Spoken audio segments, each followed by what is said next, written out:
7 quintal 49 KG गंजेई सह pickup गाड़ी 5टी bike बंधुक जबत 3 जन बेपारी गिरफ।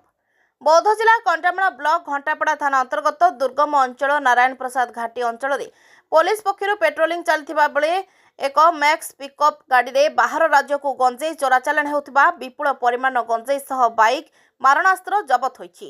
घटनास्थल 3 जन गंजेई बेपारी को गिरफ करिबारे सफल होईछि घंटापड़ा पुलिस। सूचना मते कौनसी सूत्रु खबर पाई घंटापड़ा पुलिस पक्षर नारायण प्रसाद घाटी ठारे चढ़ाऊ करथिले।